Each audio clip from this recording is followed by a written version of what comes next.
combination of that being quite strong right now, immediately taken away. And it looks like Galio that we saw last game, unfortunately not going to be slamming his giant gargoyle paws onto the rift once more. And the chase ban coming up from Furia immediately. Weiser's back, guys. And the chase ban is targeted at Weiser. You mentioned he's been in CBLOL before. He's known for his Jace play. Very, very good at it as well. So they immediately take that off the table. They don't feel comfortable with Skeeto playing it. And Skeeto has played primarily Renekton as well. So I like that Kaboom's taking him off. So neither top laner is going to get their most comfortable champion. Hey, this makes total sense, though. Locking in the Gragas, who's a very safe champion right now, very strong champion, and I can only imagine this is going top lane, which sounds weird to say, but it's 2021. Yeah, and I think, you know, for the most part, Gragas has been showing up top lane in CBLOL almost exclusively here. So odds are it's there, but it is still a flex pick, and it can still go mid, can still go jungle, can still go support. So we won't call it yet, but we're seeing the Udyr picked up, and we saw it last week, you know, Udyr bolt from Donut. Yep. And we're now seeing Ryan pick it up, and Camille. I love Camille. I think she's the second most highest presence top laner right now in CBLOL, and she's got a 2/3 win rate, 66.7% win rate. So you pick that with the Udyr there. You don't have to worry about, you know, trying to set up for your jungle. Both of you have CC, both of you have damage. The top side's already looking so potent for Kaboom. Yeah, this, if you want to say top side, priority, strength, win conditions, Udyr and Camille are going to give that to you. I'm surprised to see the Graves locked in on the other side of this, because it doesn't feel like you're really combating any of that top side priority. And with an Alistar early lock-in, I can only imagine that Furia are taking to the bottom side. Yeah, maybe they think that's going to be their win con here, trying to avoid that sort of Korean duo in the top side. But I actually really don't like Graves into the Udyr as a matchup. Yes, you've got a little dash away. Yes, you know, True Grit gives you a bit more armor, but I feel like Udyr will run the Graves down, and once the Udyr's on top of you, the Graves is dead. So that's a bit of a rough matchup. And I'm just looking at the Graves Gragas matchup into a Camille Udyr as well.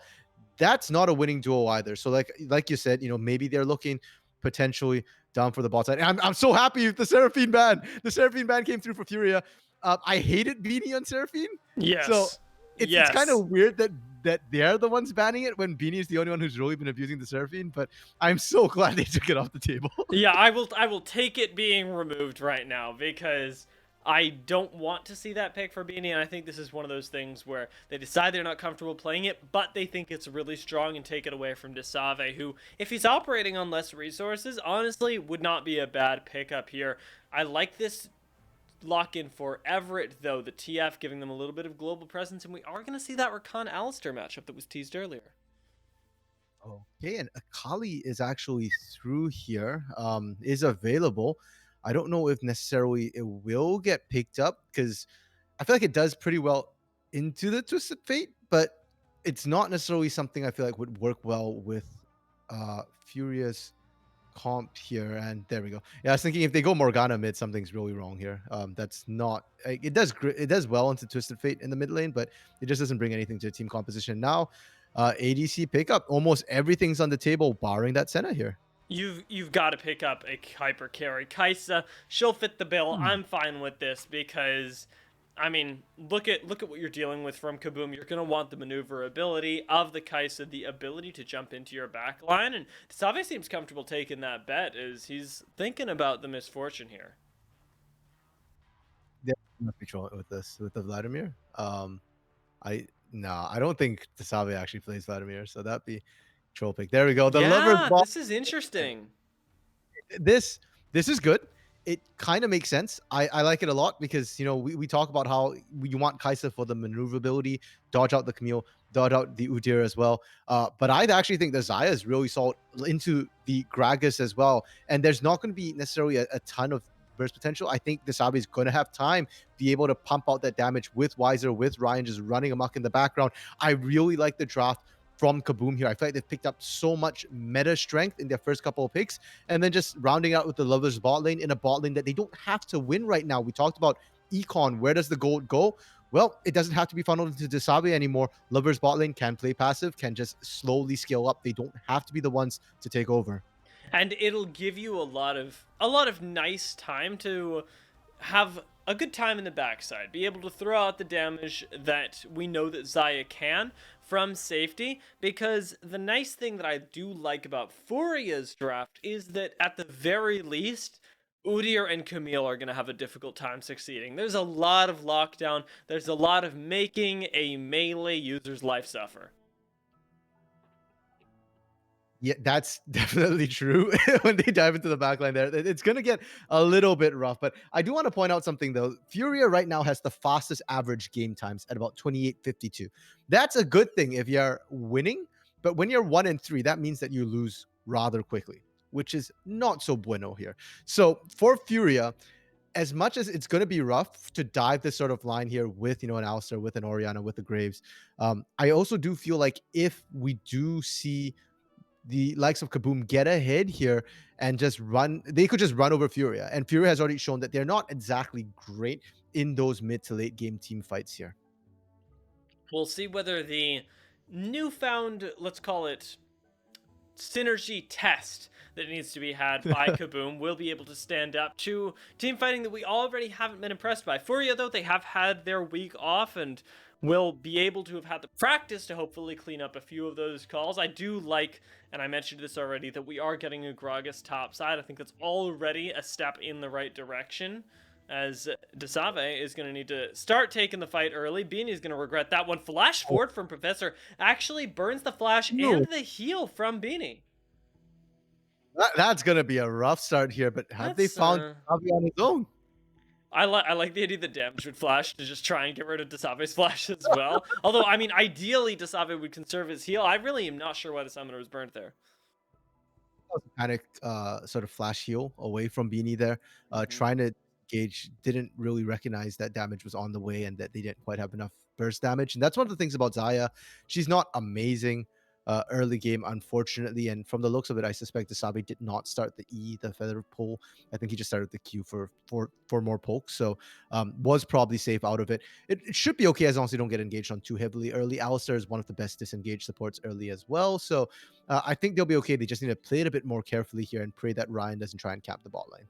Yeah, we'll see. We'll see what they end up picking up right now, because the early pressure that is available from picks like Xayah or Khan is surprisingly high, even into something like a Kai'Sa Alistair. But we're all the way back in the top side right now, which is where we expected to be to start this game off, as we're going to be taking a look across the rift. Professor, once again, goes aggressive, and I think Desabe, he started that the W, the deadly plumage there. Yeah. So that makes sense, I guess. Just increased, skill, just more autos, and it won that trade fight. It will help a lot, especially against Hill of Blades Kai'Sa. You still won't be able to match necessarily the damage in a short trade, but it makes it a lot more even. And I like what they're doing bot lane already. If we can't reach Beanie, rather than trying to threaten and just get disengaged by damage, poke down damage instead. That works just as well. And if damage gets low enough, he can no longer disengage safely. So they can continue trying to apply pressure and take advantage of that early poke there. Yeah, you get to continue to fish for this. Well, Weiser gets to do the same thing in the top side, slowly whittling away at Skeeto's health, who does have a lot of sustain, given his new destiny that he gets. It'll keep him relevant for a little while. Ryan, however, is going to be able to farm up, and this might be why we see the Graves picked up, because the early clear of Udyr is not going to be nearly as fast as that of the Graves. This is the time for Follow to be able to get ahead. Depending on what stance Ryan runs, and I think he's going the Phoenix stance, Udyr, he actually can clear just as fast, if not faster than the Graves, though he wouldn't be able, his ganks won't be quite as potent there. Oh, but the top lane, they're looking so juicy. Instead, Follow is looking bot side, and I don't know if Fura, I don't think it's so much they tipped their hand, but the push was just in the wrong direction, and KaBuM was just happening to get shoved back, and now they're looking top side here. Yeah, and we do see that Follow is bot. KaBuM don't know this, though, so they will back away for now, as I was a little worried. I was like, well, they could just take advantage of this and no one would be any the wiser, but we're the ones with the bird's eye view here. They have no idea that Follow isn't ready to respond to that, and you have to respect the jungler. And the spider senses, they tingle and they both sides played it really, really well there. Kaboom, they fall back under the turret. They have no problem farming up under there. Top side, we saw Skeeto as well, focusing on the wave clear, doesn't get dove. They're fine, but now we're seeing Follow maybe looking towards that top side. And in the mid lane, it's just a farm fest here, which actually favors Twisted Fate with his passive. The loaded dice there will slowly go his way, but I don't expect to see a ton of action early. And as I say that, Professor Roman, I don't think he's going for this. They don't have enough damage. No, Yeah. Professor wants the early action, but a very heads-up ward from Annie will prevent it. That certainly would have been a gank and likely a summoner blown as Weiser's teleported back up to the top side, used his own summoner, and now wants to try and keep Skeeto in lane. Goes for the aggressive trade there, and I think he'll be able to get a freeze on his own side. I think he has to bounce this one here. We will likely see a teleport back from Skeeto to avoid losing too much CS here. But look at what Weiser picked up. Double Duran's Blade. He's going for just straight lane dominance here. None of that scaling nonsense. He knows that Furia loses fast, and he wants to take advantage of that. We expected nothing less. Damage going to be able to finagle his way out of the mid lane brush that was in a little bit of trouble right now. Professor and Damage, though, completely out of lane around this dragon spawn. We got an Infernal Drake hitting the rift first, and everybody wants to try and screw over mid lane to get first dibs. Yeah, I was thinking, the mid lane doesn't have enough damage. They're not going to go in. And so both teams, and this is what I love about CBLOL, is that they go, not enough damage, we'll send bodies. Yeah. Let's just start roaming immediately. And Damage is just constantly camping out here, does not want to leave. And because he's here, what he's doing is he's kind of allowing Follow to get into that dragon pit, get Prio into the dragon pit here through the mid lane at the expense of their bot lane. So Beanie being sacrificed a little bit here for the advantages of Follow and Annie. This is another one of those cases where we know what, in this case, now Furia do not, that Ryan is nowhere near that dragon pit. He's instead choosing to take the opportunity up top to farm up, get a recall in, and then perhaps contest the dragon. And this delay could cost them.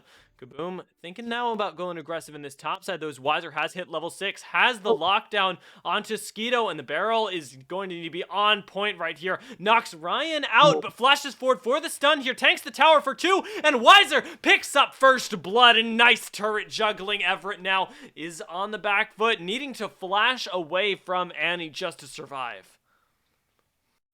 Lots of action here, but the amount of commitment into the top side is going to cause some pressure on the bot side here, because that's going to be allowing Follow to go down, pick up the first Drake, and it is going to be that nice little burst of damage, the Infernal Drake as well, which will feel extremely nice once the mid game comes around. That command shockwave into dissonance is going to hit that much harder. If they can find the Lovers bot lane with that shockwave, they can just take the Salve and Professor out of the fight immediately. Same with Everett.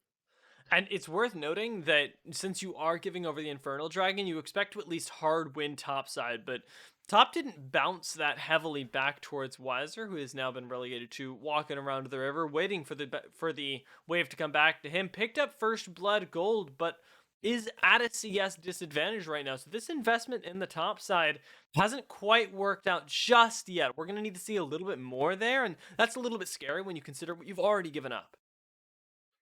Think at this point here, you don't risk that. It's kind of worth because it was first blood onto Weiser there, so you get an advantage. But other than that, it cost you a dragon.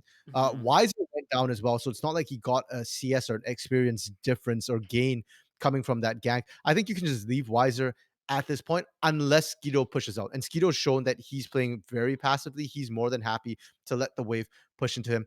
Look to get maybe your mid lane, your bot lane ahead. Annie and Everett are actually incredibly evenly matched in terms of the damage they like to deal and their importance to the team. So if they're even and you can throw a little bit just to tip the scales in your favor there, then maybe that becomes a lane you win and one that you can play through the mid game. Follows up top right now. Skeeto's going to have his ultimate available before Weiser has his. The Hextech ultimatum not quite off cooldown, but you've got a lot of support just waiting in the wings for Kaboom as they're going to be discovered on this Rift Herald. It will be taken away. I'm not sure by who just yet. We're going to have to wait for that as Follow goes down first. Kaboom now on the cleanup crew as Ryan chases you down the cask, scatters the team, but it is not quite enough there. The Hextech ultimatum locks Skeeto in, and he is done for. A triple kill goes to Everett.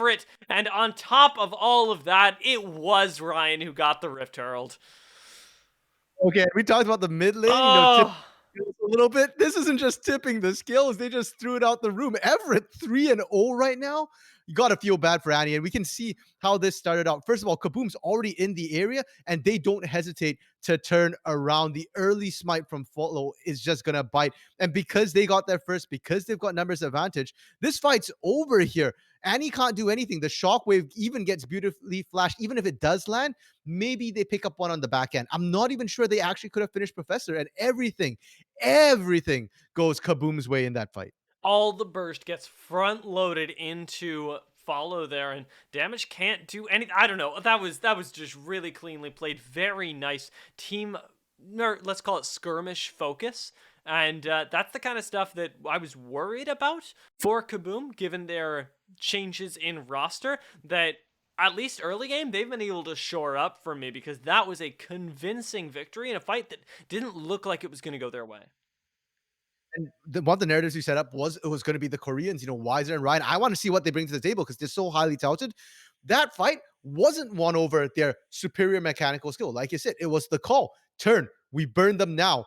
Wait for Shelly. They waited. Shelly drops down to what is that, 80 health there before Ryan gets to pick it up scot free there. That such good play coming through from Kaboom. And if that's what they're getting already now on day one here, that bodes really, really well for them because that looks better than what they had even with Bankai and Mouse C prior. We've got a 2K gold advantage right now for Kaboom. We'll see what they can do with it. And with the Drake coming up pretty shortly now, I'm expecting that we see it converted into that. Wiser though still going more or less even in this top side, even with the first blood gold, hasn't been able to find an advantage. And even Skeeto looking for one of his own now that he's got follow in his pocket. Wiser might face check this. This could be really bad. Hookshot's not off cooldown just yet. He's got a few more seconds on it and needs to run away before then. Hookshot takes him over the wall. Collateral damage is available, but the flash forward from follow tries to take him down. The 80 shield is there and he almost wins, but follow is the one with the shotgun who cleans it up.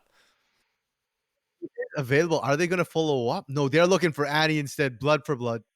Yeah, Annie gonna need to respectfully flash here just to avoid losing his life, and that's a very nice neutralizing flash as 3 members were committed into the mid lane for that and they found nothing. The flash, though, will count towards that dragon, which is going to be spawning soon here.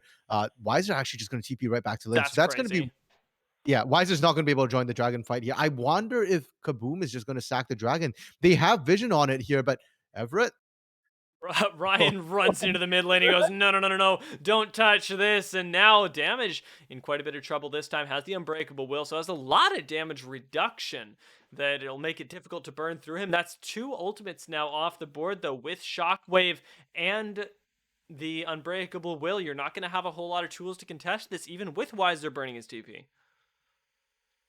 somehow they're kind of, yeah. So I guess because of that, Fury doesn't have the tools to contest is not in spite of that. But great pickup here from the side of Kaboom to be able to get that dragon, which frankly they shouldn't have been able to get if not for the failed gank into the mid lane. And it looks like these teams, they're not that focused, it feels like, on necessarily the objectives as just pressure on individual players on their lanes as well. And uh, the next objective that comes up, the teleport from Wiser should be available here.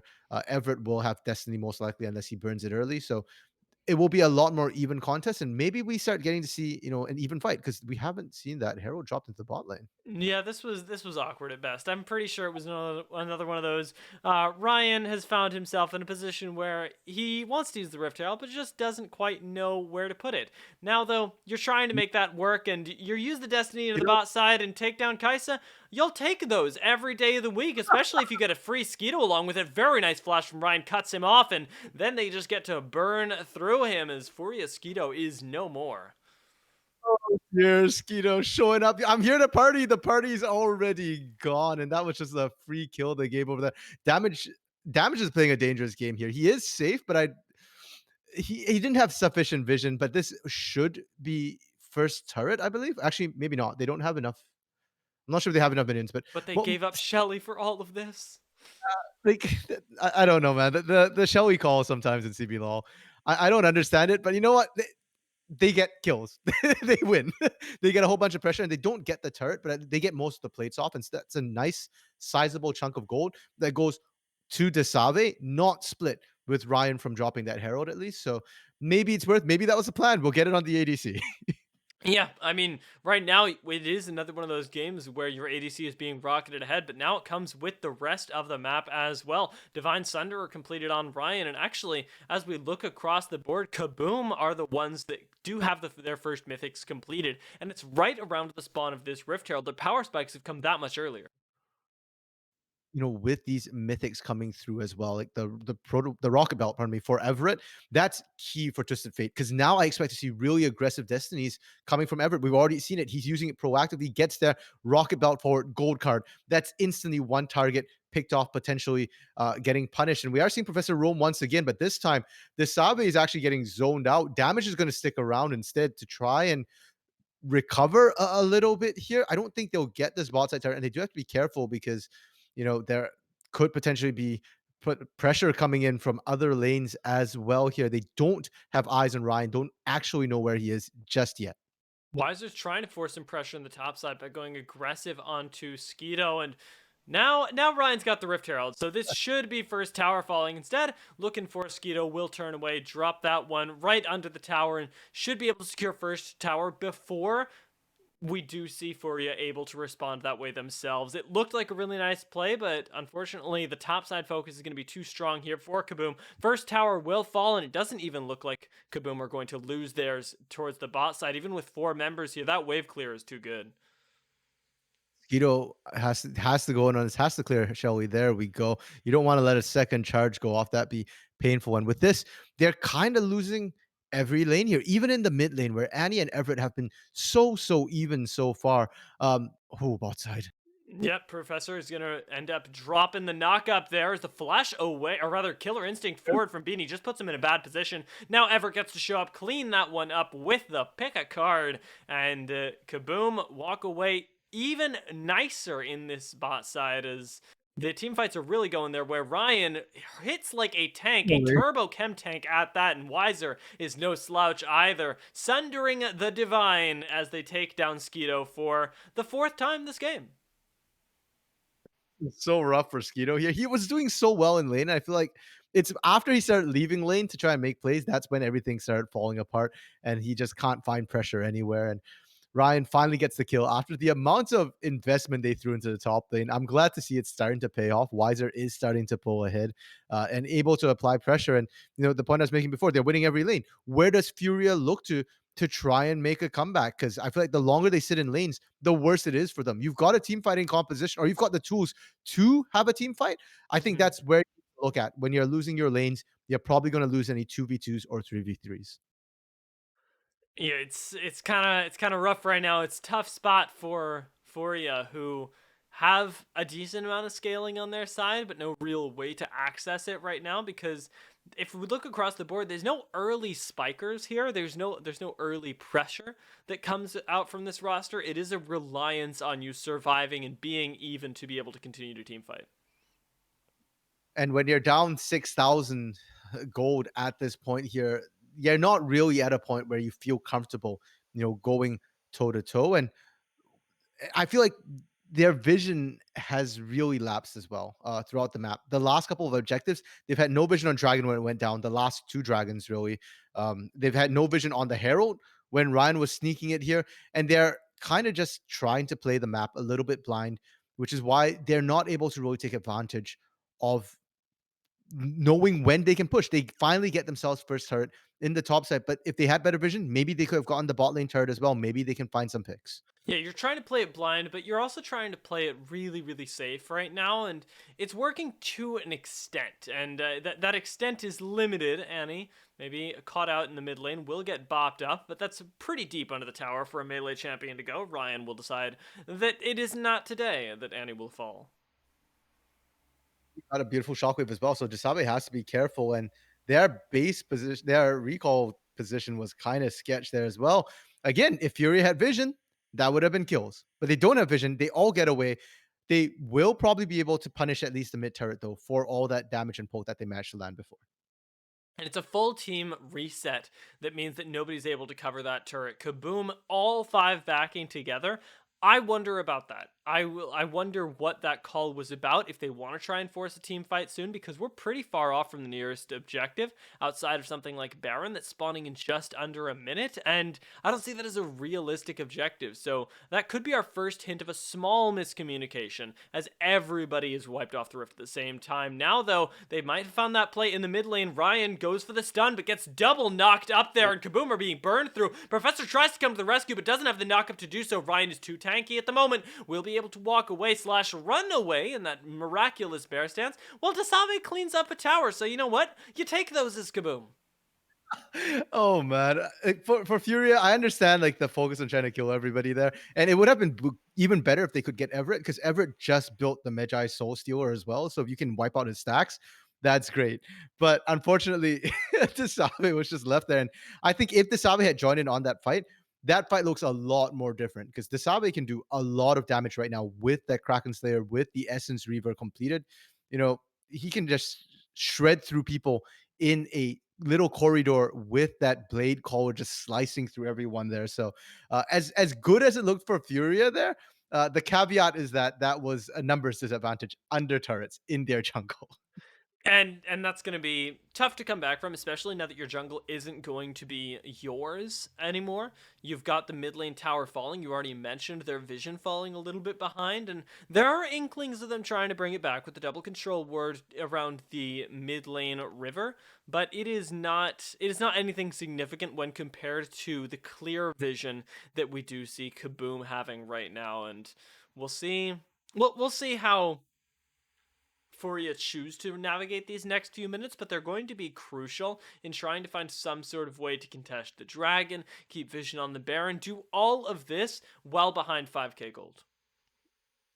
How they'll navigate is carefully, very, very carefully. They have Mm. to be so uh they don't have defensive tools right now. We're seeing Zonia's hourglass come through for Everett, so he can start playing super aggressive. I say he can start playing. He's been playing aggressive already, but now Yeah. he's to do so, and his Medjais can continue to stack here. But you look over at Furia, they don't really have defensive items coming through just yet. You've got maybe a defensive mythic, and here we go, aggressive. Yeah, Beanie in a lot of trouble right now trying to burn through Everett, but they've got the backup of Professor here, do KaBoom, and another pick a card will land. That's going to be the end of your Kaisa. Damage now finds himself without an AD carry to support. Nicely played from KaBoom. We just want to look for picks. KaBoom doesn't even have to play around objectives. They've got the Twisted Fate. They've got the Udyr, who can just outrun pretty much anybody on your team. They can play for macro game, and they are going with the Roman Gans. That is a flash Hextech ultimatum to take down Follow with the backup that KaBoom provide. Furia do find a nice knock up there with Skino, and an even better Shockwave takes down two, and he finds it. But Ryan will be able to get away on the side here. He's too zoomer for this Orianna, and he's got the backup of Everett, so you've got to be a little careful. Furia, though, they find a play to keep them in the game there with that bump Shockwave. Kind of zoomer. I think we got to call Annie a boomer, because Ryan, I think he lives. I think he lives. Yeah, he lives. legit for a second I was like, wait, actually damage? Can he do it? Can he live up to his name?